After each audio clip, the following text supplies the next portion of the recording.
अतुल विश्वास की पत्नी का कहना है कि उसने 10 लाख रुपए डिमांड किए।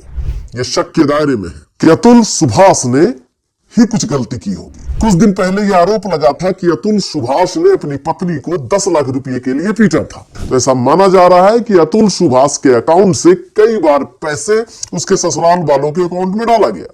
कि आखिर किस दबाव में अतुल सुभाष अपने पैसे को ससुराल वाले के अकाउंट में ट्रांसफर कर रहा था? क्या यह देश सिर्फ महिलाओं की सुरक्षा, उनके अधिकारों की बात करेगा? उन्हीं सुरक्षा की आड़ में ये महिलाएं मर्दों का इस तरह से अपमान करते रहेगी?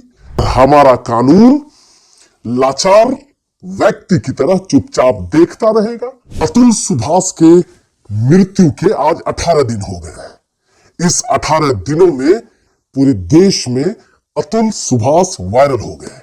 दुर्भाग्य यह है कि वो वायरल मौत के बाद हुए। जी हां, उन्होंने सुसाइड कर लिया। ये कहानी और ये किस्से तो जरूर आपने सुने होंगे। देश के बड़े बड़े न्यूज़पेपर, न्यूज चैनल्स में ये किस्से बड़े जोर शोर से आज भी दिखाए जा रहे हैं। इस वीडियो बनाने का मकसद क्या है? मकसद सिर्फ इतना है, क्या यह देश सिर्फ महिलाओं की सुरक्षा, उनके अधिकारों की बात करेगा? और क्या उन्हीं अधिकारों और उन्हीं सुरक्षा की आड़ में ये महिलाएं मर्दों का इस तरह से अपमान करते रहेगी? उनके साथ वो शोषण का काम करेगी और हमारा कानून लाचार व्यक्ति की तरह चुपचाप देखता रहेगा? अतुल सुभाष ने मरने से पहले 90 मिनट का ये वीडियो बनाया। 24 पेजों में उन्होंने पूरी कहानियां लिखी। पत्नी पर ऐसे ऐसे आरोप लगाए जिसे सुनकर आप दंग रह जाएंगे। ये कहानियां तो आपने सुनी ही होगी। अतुल सुभाष की मौत इसलिए हुई क्योंकि उनके ससुराल वालों ने उन पर गलत गलत आरोप लगाया।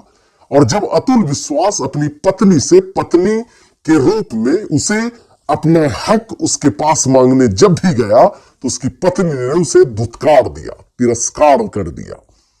अतुल विश्वास की पत्नी का कहना है कि उसने 10 लाख रुपए डिमांड किए। बड़ी आश्चर्य की बात है कि आज अतुल सुभाष इस दुनिया में नहीं है और अतुल सुभाष की जो इनकम थी वो सालाना इनकम 40 लाख रुपए थी।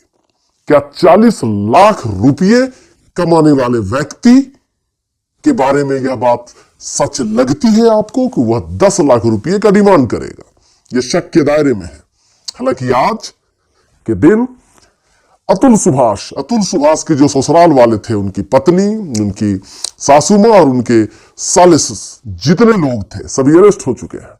लेकिन क्या कानून इस निरीह प्राणी की तरह चुपचाप यह तमाशा देखता जाएगा? और क्या अपराधी महिलाएं इस देश में इसी तरह बचकर निकलते रहेंगी और ना जाने कितने पुरुषों पर अत्याचार होता है और हमारी कानून कुछ नहीं कर पाती है? क्या यह सही है?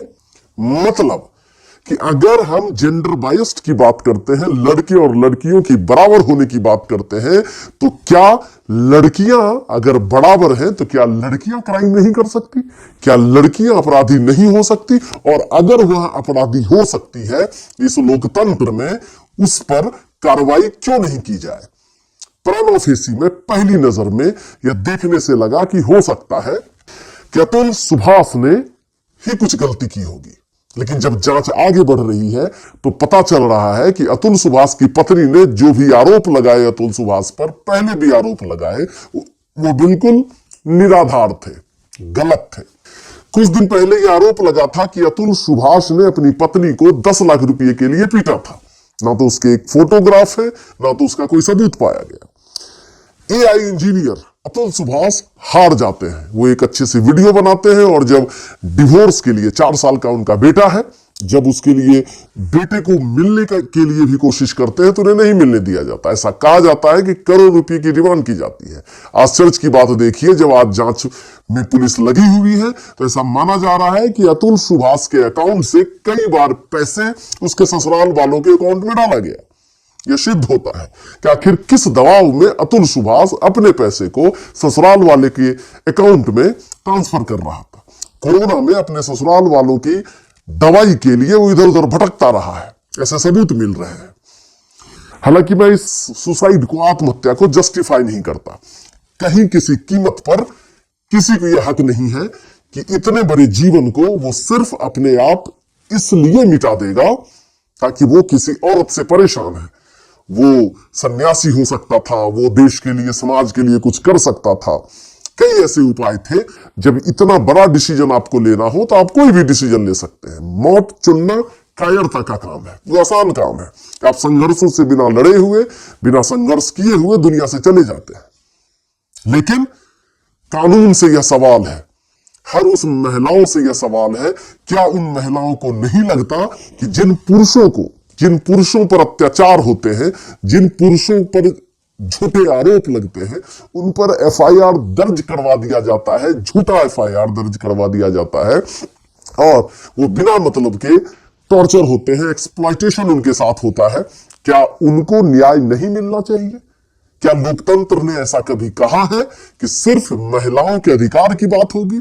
हाँ, हो सकता है कि महिलाओं के साथ ज्यादा समस्या हो, लेकिन आप एक ऐसे देश में रहते हैं जो इतना बड़ा लोकतंत्र है, और लोकतंत्र कहता है कि अगर एक भी निर्दोष व्यक्ति को सजा मिल जाती है तो यह लोकतंत्र का अपमान होगा। तो आइए और हम यह कोशिश करें, सब लोग मिलकर कोशिश करें कि अतुल सुभाष को जरूर न्याय मिले, और सरकार यह कानून बहुत जोर शोर से लाए, इस पर रूल्स एंड रेगुलेशंस बनाए कि आप लड़का हो या लड़की, एक व्यक्ति हो या 1000 व्यक्ति, अगर आपके साथ गलत हुआ तो आपको न्याय मिलेगा। क्यों? क्योंकि मर्द को भी दर्द होता है। ये डायलॉग तो आपने सुने होंगे कि मर्द को दर्द नहीं होता, लेकिन आज यह समस्याएं हैं कि अपने घर, परिवार, मां, समाज, वाइफ, सबको मैनेज करते करते एक मर्द के पास भी दिल होता है। मर्द भी रो सकता है, मर्द भी कमजोर हो सकता है, मर्द को भी टॉर्चर और एक्सप्लॉइट किया जा सकता है। जरा सोचिए, कोर्ट में एंट्री होती है अतुल सुभाष की और पत्नी कमेंट करती है कि अभी तक जिंदा हो, तुमने सुसाइड नहीं किया, तुम्हें तो मर जाना चाहिए। ऐसी बातें उसे चुभती है और शायद उसे लगता है कि सही में मुझे मर जाना चाहिए। और उसने जो भी पेज लिखे हैं उस आपको तो पता ही होगा, सब में लिखा हुआ है जस्टिस ड्यू। आज जस्टिस भी ड्यू है, मुझे न्याय चाहिए, हर पन्ने पर लिखा हुआ है। आज अतुल सुभाष का परिवार परेशान है। उसने अपने जवान बेटे को खो दिया जिसकी उम्र मात्र 34 साल थी, अभी लगभग दुगनी उम्र बची हुई थी। लेकिन हम और आप इस किस्से को आज सुनेंगे और कल भूल जाएंगे। लेकिन आइए, सवाल किसी लड़की या औरतों के खिलाफ बोलने का नहीं है, एक्शन लेने का नहीं है, लेकिन ना जाने कितने मर्द भी दर्द को सहते हैं और वो टूट जाते हैं, और कोई कानून, कोई सामाजिक संस्थाएं, कोई समाज आज भी इस पर चुप्पी बनाए हुए हैं। आइए हम सब मिलकर चुप्पी तोड़े और यह कहें कि भगवान ने अगर लड़कों को लड़कियों के बराबर बनाया है तो लड़कियों के अंदर भी हैवानियत आ सकती है और वो लड़कों के साथ अन्याय कर सकते हैं। चलिए इस वीडियो के माध्यम से उम्मीद करें कि अतुल सुभाष को यह भारत की दंड संहिता, भारत की न्याय प्रणाली, कोर्ट जरूर न्याय देगी। धन्यवाद।